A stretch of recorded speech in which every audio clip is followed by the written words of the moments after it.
Oui, merci Monsieur le maire.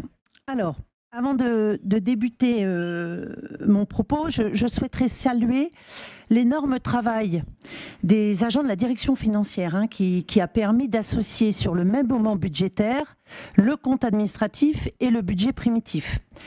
Donc cette association de ces deux temps budgétaires permet à une municipalité de mieux interpréter son budget pour l'année.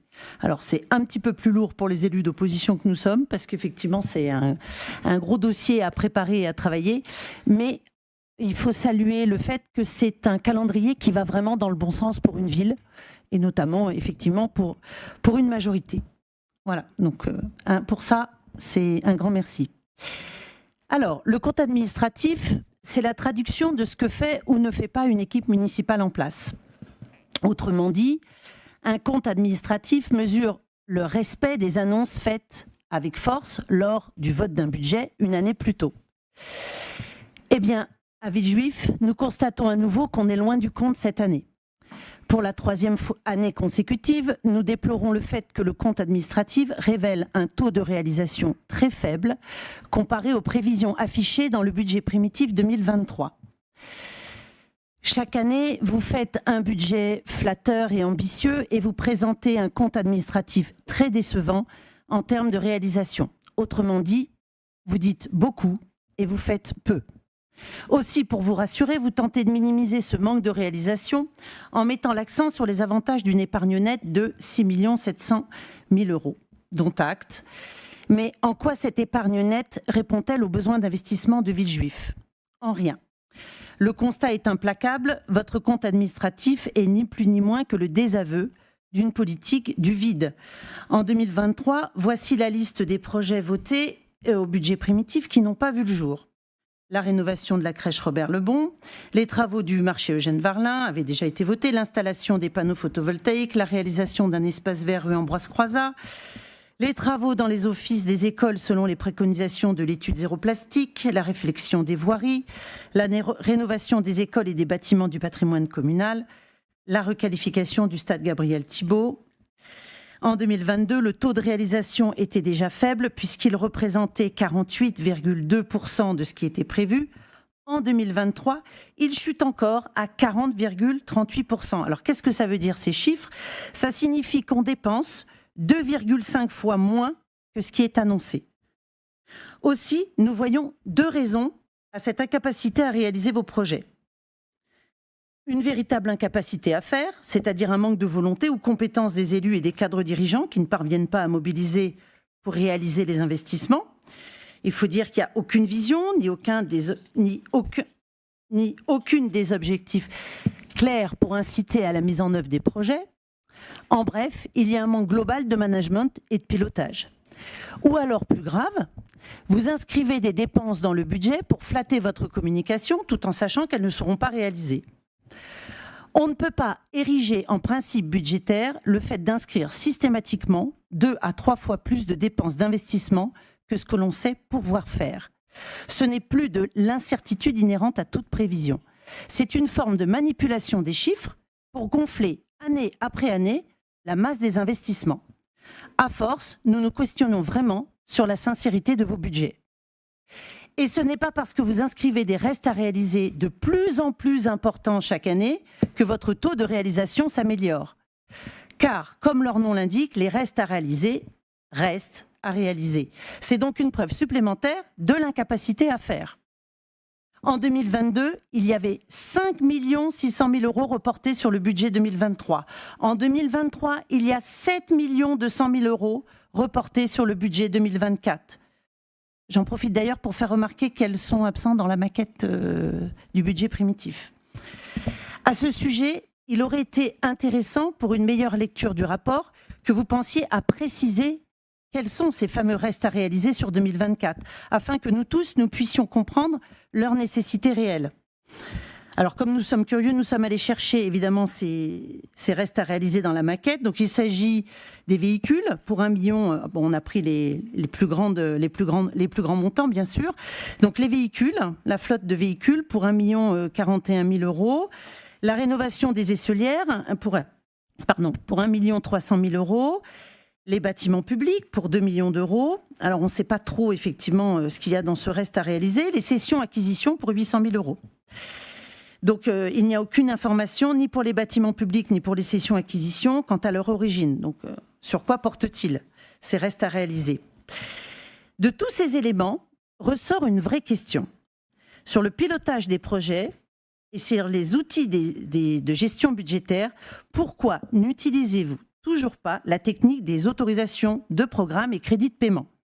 Nous avions déjà évoqué ce sujet. Elle permettrait un meilleur pilotage des dépenses d'investissement sans avoir à gérer les restes à réaliser. Alors, avec la mise en place de la M57, vous auriez dû les mettre en place. Toujours dans ce même esprit, le compte administratif 2023 se caractérise par une section de fonctionnement largement excédentaire, surtout due à la fameuse augmentation conséquente des impôts et notamment de la taxe foncière. Cet excédent de la section de fonctionnement a servi principalement à rembourser la dette. Nous en reparlerons pour le budget primitif 2024, mais très peu au financement des investissements nécessaires à l'amélioration des services et de la qualité de vie qu'attendent les Villejuifois. Nous l'avions déjà dit dans le DOB au mois de février, les Villejuifois payent des impôts et espèrent un service public à la hauteur de leurs efforts financiers. Une ville propre, des espaces verts entretenus et fleuris, des écoles rénovées, des voiries en bon état, de la tranquillité publique avec un service de police municipale digne de ce nom, des espaces sportifs en nombre suffisant, une ville aux normes PMR pour mieux se déplacer, une ville où la jeunesse bénéficie d'un vrai programme adapté à ses besoins et ses aspérités, une ville où les cyclistes peuvent se déplacer en toute sécurité. Nous pourrions citer un nombre incalculable d'autres domaines pour lesquels l'urgence d'investir serait indispensable. Et ce qui est encore plus choquant, c'est que malgré la faiblesse des investissements, ceux-ci sont mal financés. Les subventions ne représentent qu'un montant de 900 000 euros. Cela signifie que les subventions obtenues pour l'aide au financement des projets représentent moins de 10% du montant des dépenses, alors que vous aviez indiqué en début de l'exercice que le montant de ces subventions devrait atteindre 20%. D'ailleurs, vous reformulez le même montant dans le budget primitif 2024. Et on voit bien que vous n'y arrivez pas. Ce qui serait d'ailleurs normal, ce serait plutôt d'atteindre les 30 et 40%. Tout ça parce que vous êtes incapable de trouver des ressources auprès des partenaires publics ou privés. Eh bien, vous vous rabattez sur les habitants. L'impôt a donc été pour vous une solution de facilité. Mais les Villejuifois qui payent en veulent pour leur argent, évidemment. Et aujourd'hui, on est loin du compte. Donc, ce qui me permet de faire la transition sur le budget primitif 2024.